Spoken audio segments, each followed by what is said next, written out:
सही जोड़ी बनाइए। इंसुलिन हार्मोन्स, ये जो इंसुलिन हार्मोन्स होता है ये कौन सी ग्रंथि में बनता है? कौन सी ग्रंथि में बनता है भैया? पेनक्रियाज। पेनक्रियाज ग्रंथि में बनता है। कहाँ पे रहती है ग्रंथि? अग्नाशय में, है ना। चलो, अमीबा। अमीबा में प्रजनन, अमीबा में प्रजनन कौन सी विधि द्वारा होता है? द्विखंडन, द्विखंडन विधि द्वारा होता है। हाइड्रा, हाइड्रा में प्रजनन की विधि का क्या नाम है? हाइड्रा में प्रजनन मुकुलन। कौन सी विधि है? मुकुलन के द्वारा होता है। लैंगिक जनन किन जीवों में होता है? लैंगिक जनन जितने भी स्तनधारी जो जीव होते हैं, स्तनधारी जीव जितने भी हैं उनमें लैंगिक जनन पाया जाता है। मानव, कुत्ता, बिल्ली। अलैंगिक जनन, अलैंगिक जनन जो है वो एक कोशीय जीवों में होता है।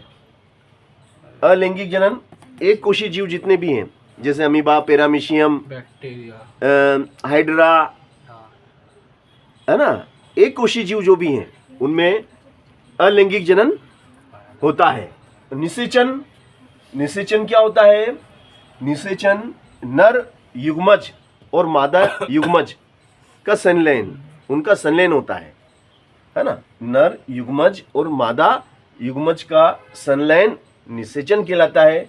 और निषेचन दो प्रकार के होते हैं, एक आंतरिक निषेचन और एक बाहरी निषेचन, है ना। हमारा निर्माण आंतरिक निषेचन से होता है ना। मनुष्य का जन्म क्या से होता है? आंतरिक निषेचन से।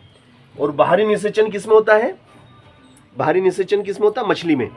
मछली होती है ना, उसमें बाहरी निषेचन होता है, ध्यान रखना हो। अब बच गया आपका एड्रिनल। क्या बच गया? एड्रिनल। एड्रिनल का हो जाएगा एड्रीनेलिन। एड्रिनल क्या है? एड्रिनल क्या है? ये भी शायद हार्मोन से, है ना। और ये एड्रीनेलिन ग्रंथि में बनता है।